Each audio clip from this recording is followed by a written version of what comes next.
সম্মানিত এলাকাবাসী, আমরা আজকে কান্তনগর মাঠে সবাই একত্রিত হয়েছে।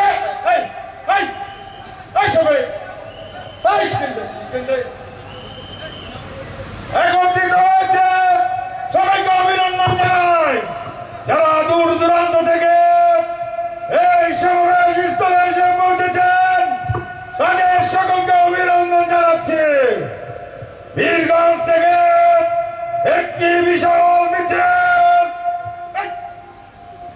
আজকের এই মাঠে এসে উপস্থিত হয়েছে, আমরা অভিনন্দন জানাই।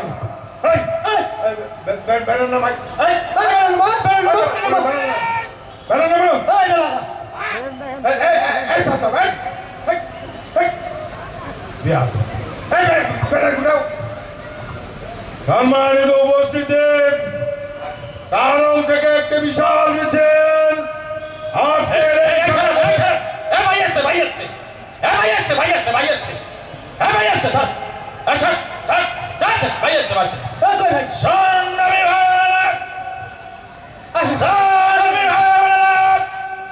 আপনারা দেখছেন ইতিমধ্যে আপনাদের সম্মুখে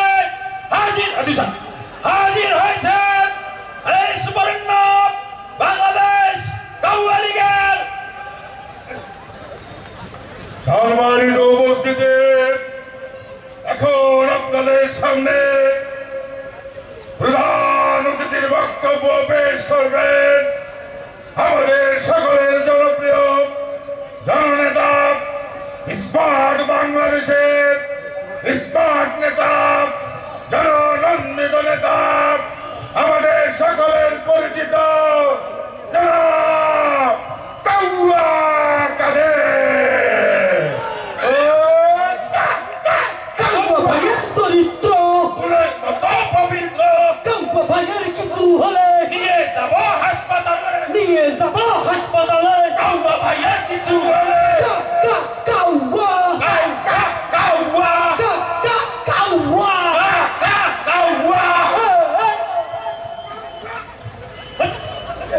এত নেতা, এত জ্বালা। বলেন বলেন। বলবো না, একটা কথাও বলবো না। বেয়াদব।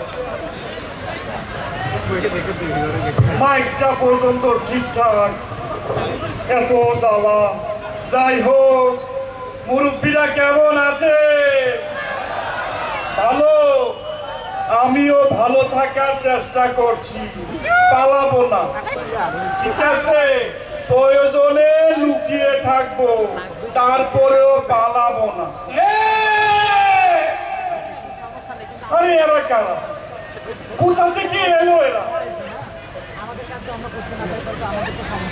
যাই হোক, যা বলছিলাম, আগে বলেছি প্রয়োজনে ঠাকুরগাঁও যাব ফখরুল সাহেবের বাসায়। এখন বলছি প্রয়োজনে আপনাদের এই এলাকায় আসবো। কি জায়গা দেবেন? হায় হায়, জায়গা নাকি দেবে না, দেবে না। এত জ্বালা।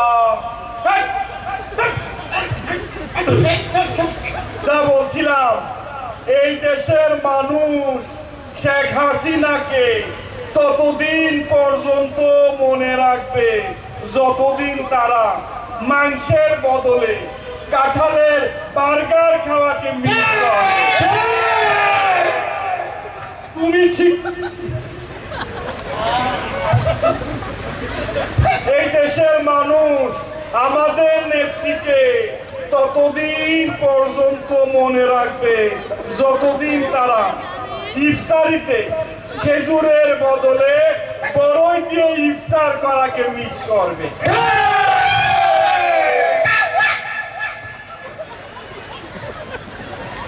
এত জ্বালা, এমনিতে অন্তর জ্বালা, তার মধ্যে নেতা কর্মীদের জ্বালা। যাই হোক, যা বলছিলাম, দেখতে দেখতে 15 বছর, মানুষ বাঁচে কয় বছর? দেখতে দেখতে স্বপ্নের পদ্মা সেতু হয়ে গেল, দেখতে দেখতে স্বপ্নের মেট্রো রেল হয়ে গেল। আমাদের সরকারের পতন হয়ে গেল। এসব কথা জুড়ে বলে, কোথায় কি বলতে হবে সেটাও জানে না। যাই হোক, যা বলছিলাম, পালাবো না, ঠিক আছে? এই কে ফোন দিল? এই কে? হ্যাঁ, হ্যালো। Hello sir. হ্যাঁ, কে? স্যার আমি মাসুদ স্যার। মাসুদ? কোন মাসুদ? স্যার ওই যে বিআরটি এর মাসুদ স্যার। আরে বিআরটি এর আবার কোন মাসুদ? তো স্যার ওই যে আপনি কইছিলেন না ভালো হয়ে যাও মাসুদ, আমি সেই মাসুদ স্যার। হ্যাঁ মাসুদ, কি জন্য ফোন দিয়েছো বলো? আমি তো আর বিআরটি এতে নাই। ওই সেটা তো জানি স্যার, আপনি তো পালাইছেন। এখন কথা হচ্ছে স্যার, আপনি তো স্যার, আমি তো ভালো হয়ে গেছি স্যার, বাসর তো নামাজ ধরছি। আপনি তো স্যার ভালোই হইলেন না স্যার, ওই আগের মতোই খারাপ রয়ে গেলেন। হ্যাঁ মাসুদ, তুমি কি এখনো ভালো হবে না? এভাবে কাটা গায়ে লবণ ছিটাবা বেয়াদব। ফোন রাখো। জ্বালা, অন্তর জ্বালা। এই জ্বালা নিয়ে এই বাংলায় বাকি বছরগুলো কাটাতে হবে। কিভাবে? যাই হোক, এমনিতে আমাদের নেত্রী খতরনাক। আমাদের নেত্রী আগামী 13 তারিখ লকডাউন ডেকেছে, কিন্তু কি যে করবেন নেতা কর্মীরা, এখন তো লাফাও, দেখা যাবে 13 তারিখ কি করো। যাই হোক, যা বলছিলাম, পালাবো না। She has made us fire. She has made us killer. She has made us cheater. আমি আর কিছু না, আপনাদের কাছে, আপনাদের এলাকায় আর কিছু চাই না, শুধুমাত্র একটি স্মার্ট।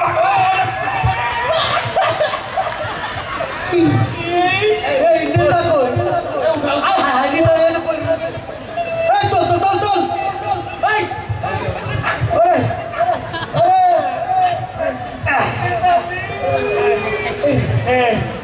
আমি শ্বাস নিতে পারি না। আরে জোরে জোরে শ্বাস নেন। ওরে আমি শ্বাস নিতে পারি না। আরে জোরে নেন, জোরে। ওরে নিচে স্যার, বেয়াদব, জায়গায় বেজায়গায় চাপ দেন। এমনিতে নানামুখী চাপে আছি 5 তারিখের পর থেকে, দেশের বিদেশে আছি, তারপরেও জায়গায় বেজায়গায় চাপ। বিপদে পড়ে যে দোয়াটা পড়বো, তার নামও ইউনুস, সেটাও পারি না। যাই হোক, যা বলছিলাম, পালাবো না, ঠিক আছে? হ্যাঁ, জামাত শিবিরের লোকজন নাকি টের পাইছে। তারা কি করবে? জামাত শিবিরের লোক কিভাবে টের পাইলো আমি এলাকায়? এই জায়গায় আছে সব খবর পাই খবর পাইছে, তাড়াতাড়ি চলে, তাড়াতাড়ি চলে। তাইলে লকডাউনের কি হবে? আরে যা হওয়ার হবে আগে জান বাঁচাই। ওরে লকডাউন। বাঁচলে অনেক লকডাউন হবে। আরে জান বাঁচাই, ভাই জান বাঁচাই। এই তো তো।